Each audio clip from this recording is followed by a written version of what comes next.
Rethinking Poverty and Charity. There are better ways to help the poor and the least of these. I'm Cody Leibold, and I'm talking today with Greg from greenslug.com. That's greenslug with two G's. Tell us about your article that prompted this whole conversation, and then we'll get into discussion between us. Hey, thanks, Cody. Well, basically, I wrote this article because there's two things that Christians really care about when it comes to charity. One of these is helping people in economic distress, and the other is spreading the gospel. And this is actually going to be the first of a two-part article series. And so in this one, I wanted to address the question of, hey, what can Christians do to help poor people around the world? And in the article, I open up with, when I was a kid, I used to see this thing on TV called Christian Children's Fund, I think it was. And there was a man with a white beard, and he would say, hey, this kid here is starving, but for 30 cents a day, you can give him food, education, and all of that. And, the kid be looking at the camera, like, pleading, help me. And, like, I remember going to bed as a kid crying, and my mom coming in to console me because I was like, Mom, there's all these starving kids out there. Like, what can we do for them? And I think my mom saw that there was kind of like a weight of the world on me even then, at that age. And, I really cared about, people around the world who were in poverty. And of course, as Christians, we should care because, Jesus does talk about giving to the poor. He talks about, helping people. And of course, for the New Christian Intellectual, we've been talking a lot about the difference between mercy and justice. But we agree with, our intellectual opponents that God does want us to help the poor, even if we don't necessarily agree with all of the philosophy around that. And so I wrote this article to say, hey, what is the best way to help poor people? If we look at this problem and we approach it rationally, what is the best thing we can do? How do we solve the problem of poverty? And from there, I wanted to explain to people, hey, charity is a good thing, and there are good charities out there you can give to. But the only way to raise a nation out of poverty permanently and have it be sustainable is through capitalism. So giving money to a charitable situation, that will alleviate like a Band-Aid. Yeah. Whereas capitalism has relieved poverty in a way that is sustainable. And you have some stats in your article. You said that poverty at the starvation level, if you measure that from the 1970s compared to now, it's been reduced across the world by 80%. Yes. And I got those stats from Prager University originally, and people can go look at those stats if they want to. But if you ask the average person, like, hey, do you think starvation level poverty has gotten worse in the past 50 years, or do you think it's gotten better? Most people would probably say, oh, I think things are getting worse. I think poverty is getting worse around the world. But actually the opposite is true. So for every 100 people who were starving 50 years ago, you have it where 80% of them are doing a lot better now. And I'm sure that's adjusted for population size and all of that. But we're not seeing the same thing we were seeing from in the year 1970. I mean, things have gotten so much better economically around the world, and this is amazing news. It's something that's on the scale of learning about a world war, and yet we're not being told about it. We're not hearing about it, and we should be. We have to cut between just the rhetoric that says we need this because it will make the world a better place versus the facts. Yeah. And you'll see a lot with politicians where they want to manipulate people's emotions. They want to say, well, the poor are getting poorer, the rich are getting richer. But that's factually untrue. It's just plain not true. If you look at things on a global scale, it's not true. If you look at things in the United States, it's not true. And if you actually follow families within the United States over the course of decades, you actually see that those families, whether they're poor or rich, are actually getting wealthier. The only reason the stats can be kind of manipulated is because people will say, oh, well, here's poor people in 1970, and here's poor people now. And it's like, well, these aren't the same people. This family in 1970 that was poor, they've gone up on average. And this other family that's poor, a lot of times it's because they just got here. You think of that family that's there's a few Chinese restaurants around here that I like to go to once in a while. And a lot of these are first generation immigrants. You go to the restaurant and the kids are sitting there at the table doing their homework, and the mom and dad are in the kitchen cooking. Those kids, when they grow up, they're probably not going to be in the kitchen cooking. They're going to be doctors and lawyers, and they're going to have a much better future. And of course, I could get onto a tangent that Chinese Americans actually make more money than Caucasian Americans, despite the rhetoric you hear on TV. But I think that's probably a topic for another time. The idea there is that when you're looking at different variables, you have to be alert to confounding variables. For instance, if the overall levels of immigration increased from one decade to the next, then you would expect that there'd be more poor people, because typically the people that came here have less money. They came here to get more money. So yeah, there's that, and then there's the way households are measured, because there's been a huge demographic change since the 70s due to the increase of divorce and the increase of people living with their parents to a later time period. There's all these different variables where if you look at just one statistic, that doesn't give you the truth. Because like, for instance, a college student who is living with their parents, and the college student is getting a loan to go to school and their parents are assisting them, they might have zero income. That doesn't mean they're living in poverty. So you have to ask yourself the actual facts of the case. And one of the important test cases that you brought up in your article is the nations of North and South Korea. Let's talk about that one. Yeah. Before we even get into that, not because not to bunny trail too much, but Thomas Sowell, the economist, he actually talks about this quite a bit, where you'll have it where people will say, oh, well, here's these communities, they're low income, therefore they're poor. And he's like, well, wait a minute, some of these communities that are low income, they're right next to one of the world's greatest universities. These are a bunch of poor college students. 5 years from now, these people aren't going to be poor. And in the United States, when you talk about poor people versus rich people, it's generally a difference in age rather than a perpetual income thing. People who, you look at people in 1 year, and they've done studies on this. People were in the bottom 20%. 8 years later, only 3% of people are still in the bottom 20%. So there's so much math that goes on out there, and there's so many ways that people manipulate the statistics. But as you said, North and South Korea. And actually, before that, I sent you a quick quote from the article. Do you have that? Did you send it over Facebook? I did. Let me see if I can find it real quick. Charities can accept an apple from one man and give it to another. Capitalism plants apple trees. Yeah.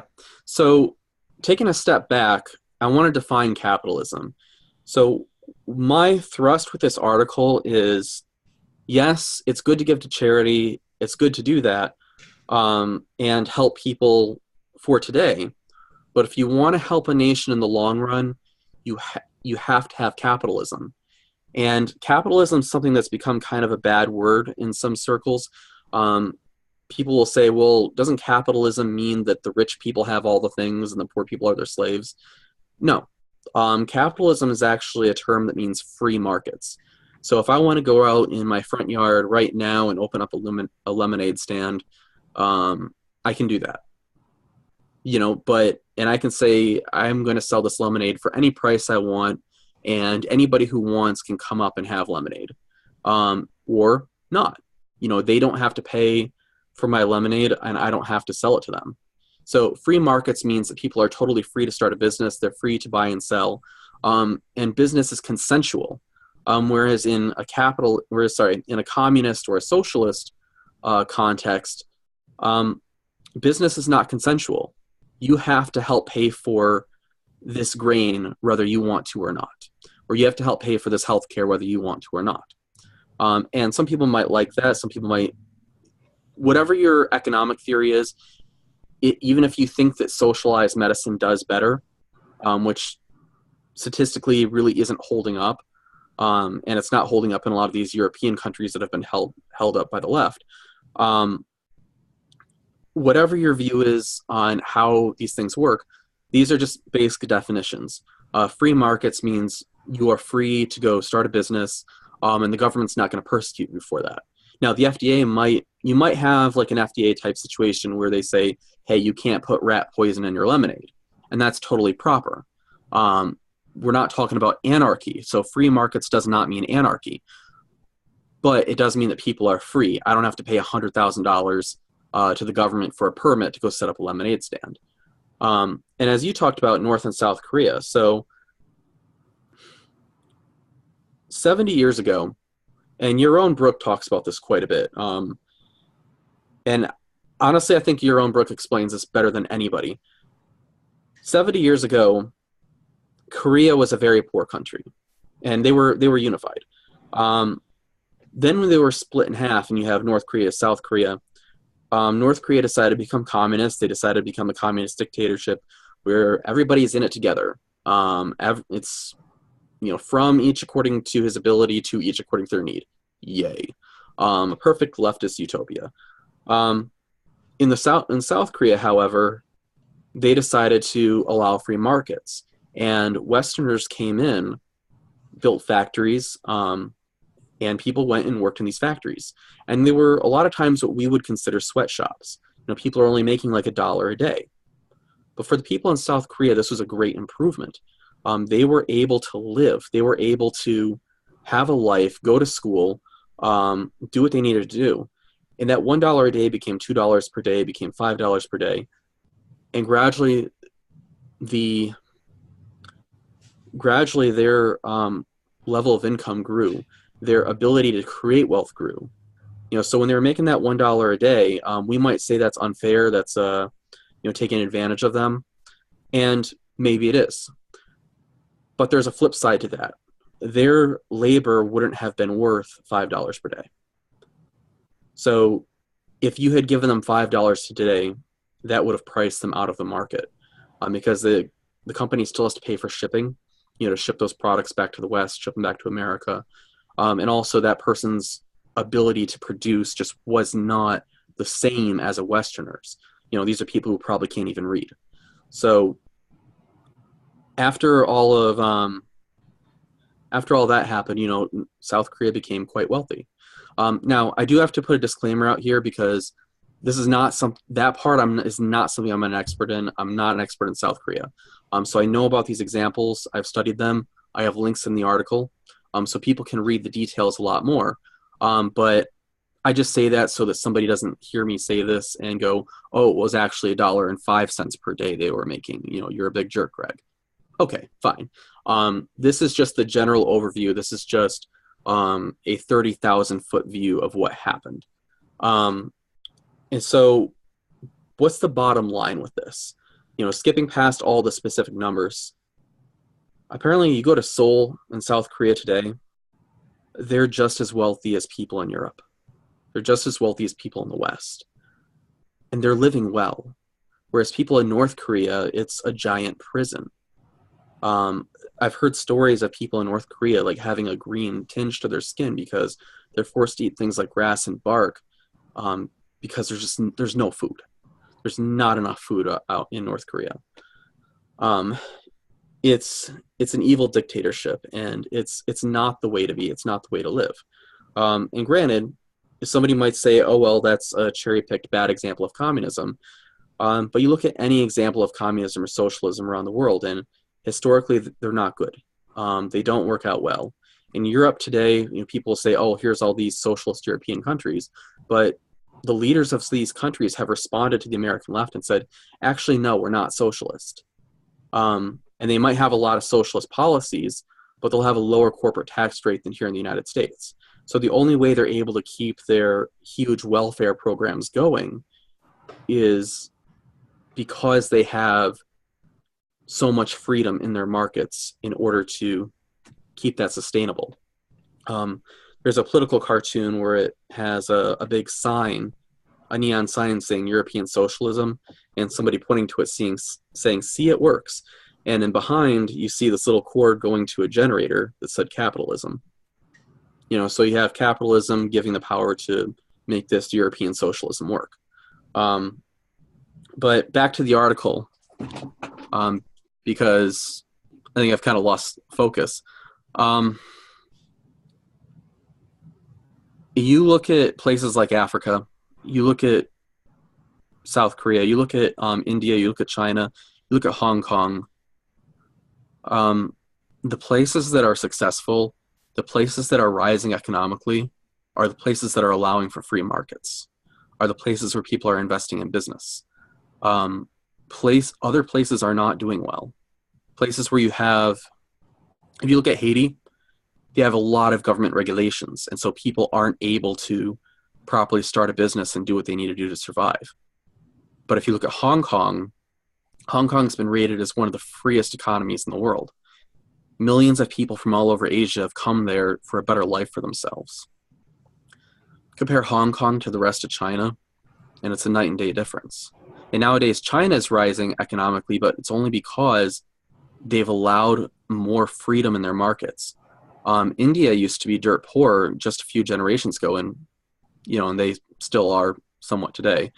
But they're rising economically, and that's because they've allowed international trade, and they've allowed more freedom in their markets. Whereas not long ago, in the 1990s, you couldn't import cars or watches in India. There were huge restrictions on that. I don't know if it was totally outlawed or if it was just like overly taxed or overly regulated, but the end result was the same. So people in the 1990s in India, they had a car equivalent to a 1950s American car. They had watches that were wind up because the government wanted to protect the car and watch industries. But when the government allowed international trade, now people were able to have digital watches. People were able to have a car. Now they're able to get to work on time, because they have a car and a watch. And things are a lot better now than they were back then. And it's kind of funny because when I was a kid, I was always told, oh, China, India, it's overpopulation. People today are told, oh, Africa, it's overpopulation in the poorest parts of Africa. Interestingly, a lot of those poor parts of Africa are very underpopulated. And India and China, they have more people now in both countries than they ever have before. But today, the average Indian or Chinese person is better off than they ever have been in their history because they've allowed free markets.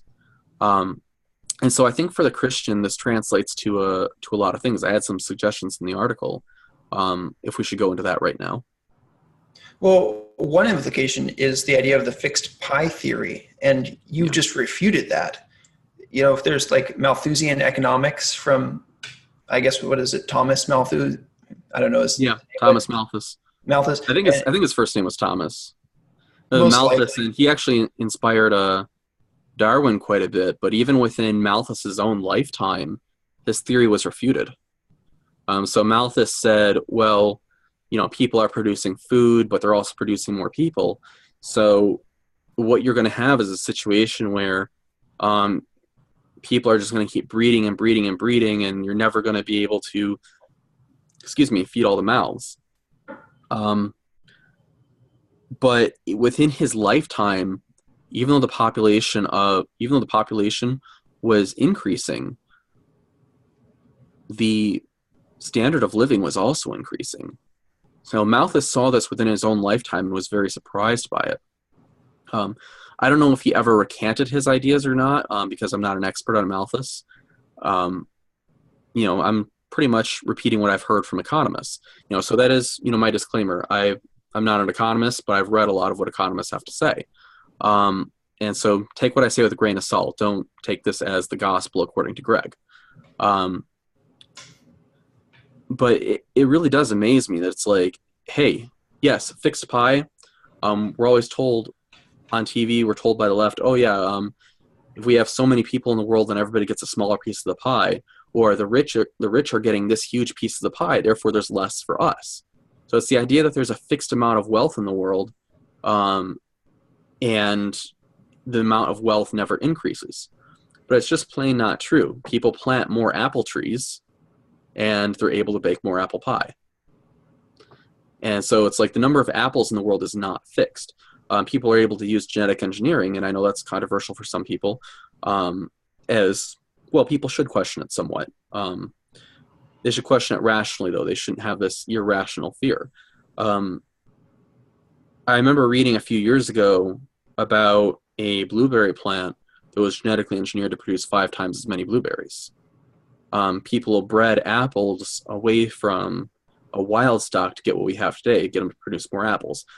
Cows are able to produce more milk now, I'm sure, than 1,000 years ago because people breed the cows to make more milk.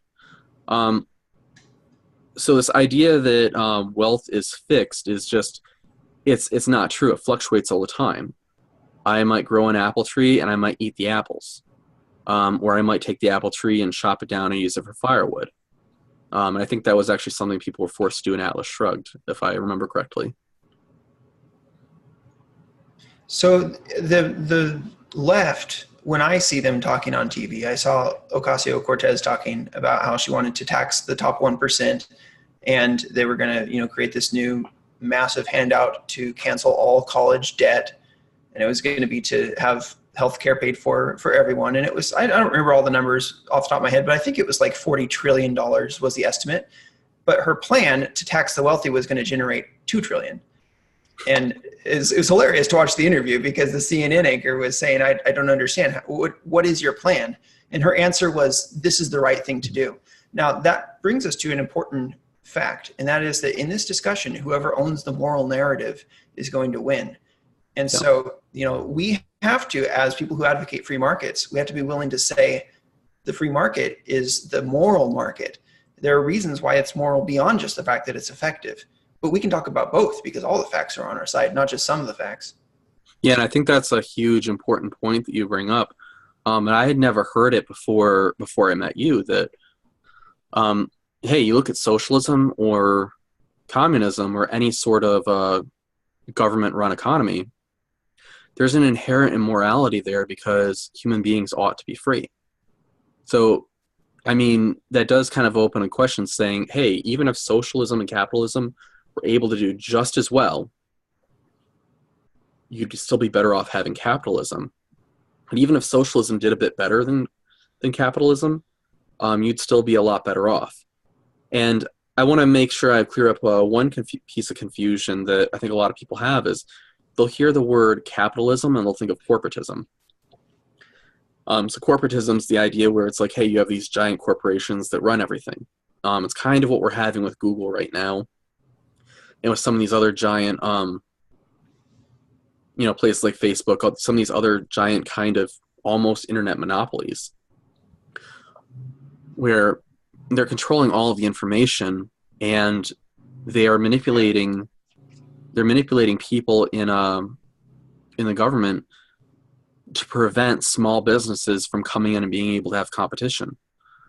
So you have kind of this irony that I've been told this happens on both the right and the left, but you have this irony where these huge regulations that are designed to protect the economy and protect the little guy and all that end up just protecting the power of the king in the castle in the business sector. So, and you also hear people say, oh, well, capitalism doesn't work, or capitalism isn't working. And it's like, I remember there was another political cartoon with a man with a tractor, and he's pulling this huge thing behind him up the hill. And it was like some kind of like a train car or something like that. And then you had Barack Obama leaning out going, the little tractor was labeled the free market. And then the big, huge thing behind it was government programs. And this guy is like going up the hill and he's pulling the government programs up with him. And Barack Obama leans out the back of the car and going, see, capitalism isn't working. And it's like, and you saw that in I know we pretend the movie Atlas Shrugged didn't happen, but I was trying to watch it recently, and they had somebody with a big sign saying capitalism isn't working.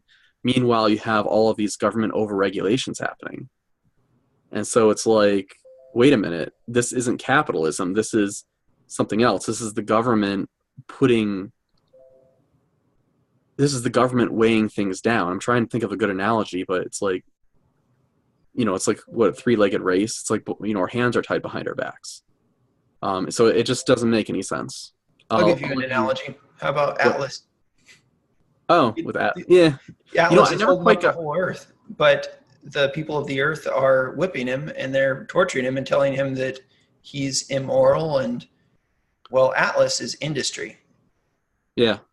And business, and businessmen are a persecuted minority, and they are carrying all of us in a way that we ought to have enormous gratitude and thankfulness. But anyway, so that's a fitting analogy, because the one who's holding up everything is the one that's getting the blame for everything.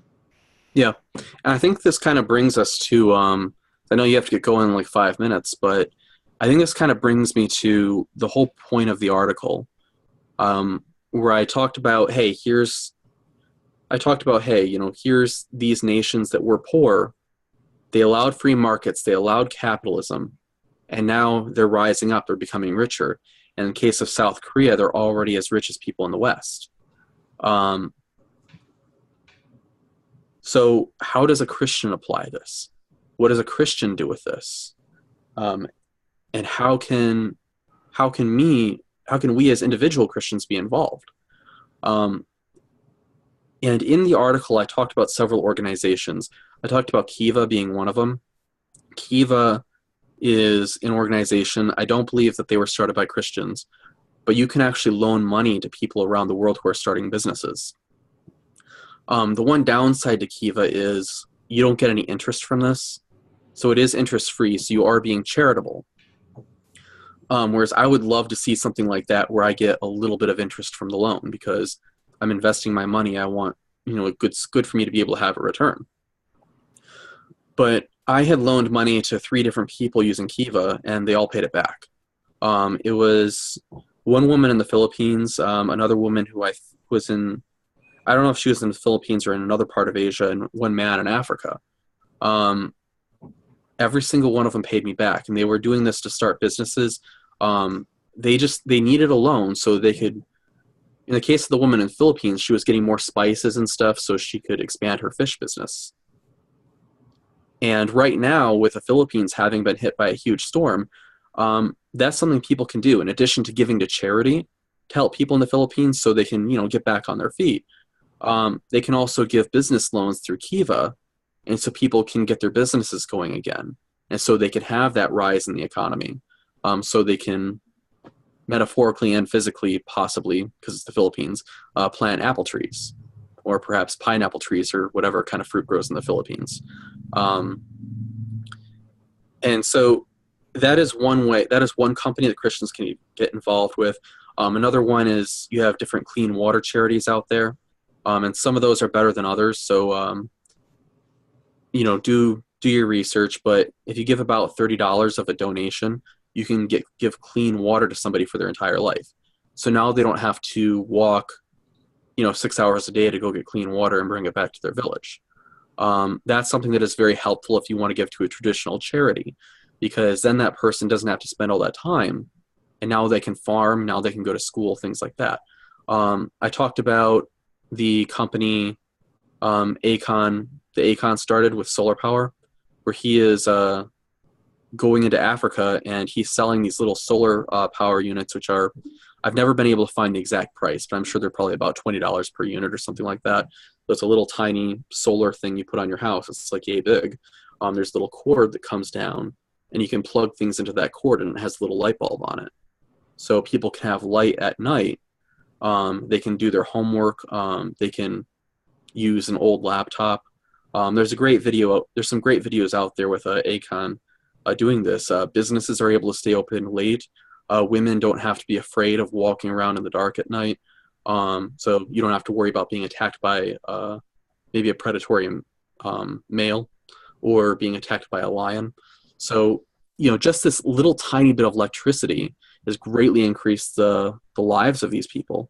And so as a Christian myself, I have invested in businesses in places around the world like this. And I talk about that more in detail in the article, and I'll add more things in the future.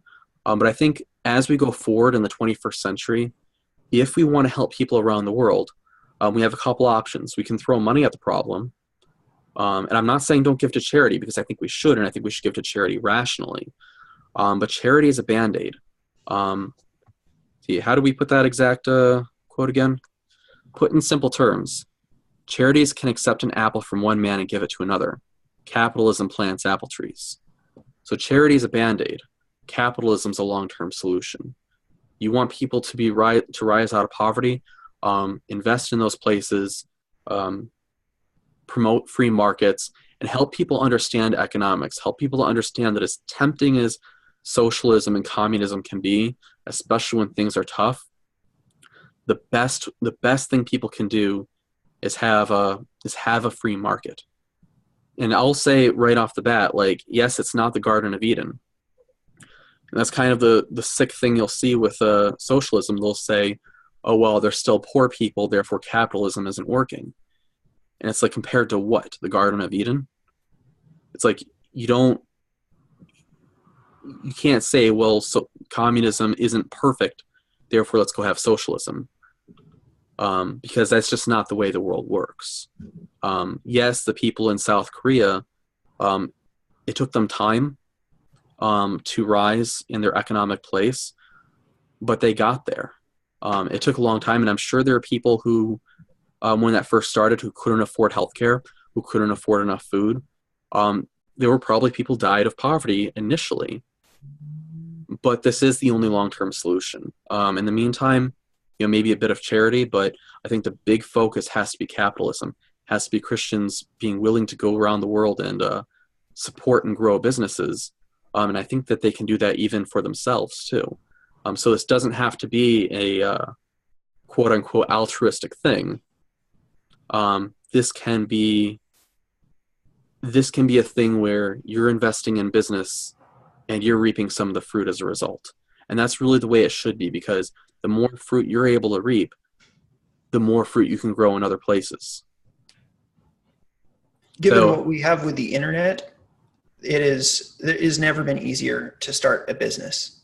Amen to that. You can find somebody who needs something from you, and you can do the work, and you can email it to them, or you can do the work on their project electronically in some way. Or you can be the kind of person who gives help using your words. You create wealth by using your words, by showing other people something, how to do something that they want to do. So there's all kinds of opportunities for entrepreneurs right now. And I've experienced how fulfilling it is to employ somebody else as part of my business undertaking, and to realize that I'm making their life better because they got to build something along with me that they didn't know how to build if they had just been by themselves, and nobody would have paid them to do it if they had just been by themselves. But they got to learn, they got to grow, and receive payment to do it. And that is wonderful. As a Christian, if you want to grow your influence, why not grow your influence by equipping other people to provide for themselves by having your own business? Yeah, I agree. And I think that, to wrap up the video, I think one takeaway I would say is, hey, be willing to think outside the box. In the case of, if you want to help the poor people around the world, one of the best ways you can do that is by helping yourselves. So investment, capitalism, this can go so much farther than charity. And I'm not saying don't give to charity also. But I am saying, hey, if you really want to help the poor, if you really want to help the least of these, the only way that people can rise up out of poverty long-term and have that be sustainable is through capitalism, is through free markets. And like I said, don't be fooled by the left, because it was actually Karl Marx, from what I understand, who coined the term capitalism. And he did this as a derogatory jab against free markets. Honestly, do you really want the guys running the DMV to run your whole life? Probably not. You can see why it doesn't work. You can see why it's immoral, because men ought to be free. And when you help other men to be free, and that includes women and children to be free, you you create a situation where they don't have to rely on a handout. And so I'll say for the people watching this video, go check out my article. Go check out my YouTube channel. Go check out my website.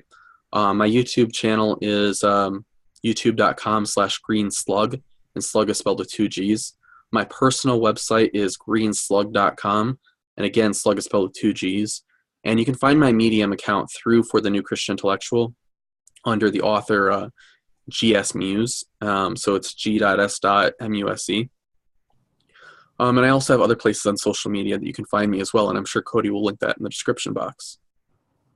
Yeah, that article that Greg is referencing is Rethinking Poverty and Charity, Better Ways to Help the Poor, or something about ways to help the poor and the least of these. Here, I'll read it real quick. So the article is Rethinking Poverty and Charity, Better Ways to Help the Poor and the Least of These. And my follow-up article later on, when I actually get to writing it, I'm also working on a book and a short story and a rather in-depth documentary on geology and Noah's flood right now. So I've got a lot of projects going on in addition to working in a research lab. Thank God I'm finally in a microbiology lab playing with little creepy little organisms all day, and I love it. I love every moment of it. But so I've got a lot of projects going on, guys, but the follow-up article will be about evangelism in the 21st century. And I think there's a lot that we could do with that. I'm going to be talking about getting back to the gospel, getting back to what the Bible actually says about the gospel, versus all of these weird things that people have associated with the gospel, for better or for worse. And also talking about better ways to spread the gospel and to evangelize the whole world. So definitely stay tuned for that. It's definitely going to be something good. I can see how that's going to tie in with this article, because people have holistic needs, their bodies, their souls. So wonderful. Keep up the good work, Greg. Thank you for doing that. And I'll look forward to having our next conversation sometime soon. Actually, one more thing. So one more thing before we close out. I kind of touched on it, but honestly, I would really appreciate it if over the next few decades, the people who start the new Apples and the new Googles and all of these new Fortune 500 companies, if we could have more Christians owning businesses and more Christians involved in the economy, that would be wonderful. I mean, so often as Christians, we have this idea in our head that money is bad. And we'll say, oh yeah, I know the Bible does not say money is the root of all evil, or I know it's, the love of money is a root of all kinds of evils. And it's like, yes, there can be an unhealthy love of money, but the Bible does say a lot of good things about money. It says a lot of good things about owning wealth. It praises the woman in Proverbs, the wise woman who, not the wise woman, I want to say it's Proverbs 31. She has her own business. The Proverbs 31 woman, watch me totally get that wrong. Cody's shaking his head yes, but watch me totally get that wrong anyway, and it's a totally different chapter. Sorry guys, we didn't plan this out as much, otherwise I would have had numbers and Bible verses all written out here. The Proverbs 31 woman owned her own business, and she did amazing things. She clothed her family, I think, in scarlet. Her kids were warm. I think she laughed at the snow. I'm butchering the whole thing, I'm sure. Cody's giving me thumbs up, so I guess we'll both go down as heretics together. Money is not bad. Making money is not bad. If money becomes your god, that's bad. But honestly, if you want to say, hey, I want to serve God and not money, therefore let me not go be a business owner, it's like, hey, you're going and working for 40 hours a week for another guy. You are serving money. whether you like it or not, you are serving money. Maybe consider being a business owner if that's something you have a passion for. Money is not a dirty thing. It's a wonderful, beautiful thing that God created. Just like sex, just like pride, there's good pride and bad pride. There's good sex and bad sex. There's good. We talk here about the New Christian Intellectual about good selfishness and bad selfishness. and you'll have to stay tuned. You have to check out some of our other videos for that. So there's a lot of things out there. It's like, if money is in its proper place, just like if the fire is in its fireplace and the chicken is in the pot, and if things are where they belong in your life, you're going to have a good life. Things are going to be better. So consider that. Consider becoming the next Steve Jobs. Consider becoming the next Bill Gates. And by the way, you want us to talk about the rich creating wealth and not deserving wealth? Bill Gates, J.K. Rowling, these people got rich because they made other people's lives better. Whatever shady business they might have had on the side, we'll kind of ignore that for the moment. Go make people rich. Go make yourself rich. Go make your family rich, and go do beautiful things for God, do beautiful things for yourself, and go do beautiful things for your fellow man. So I think that's what I got to say here. Thank you, Greg. It's great talking with you today. Likewise, Cody.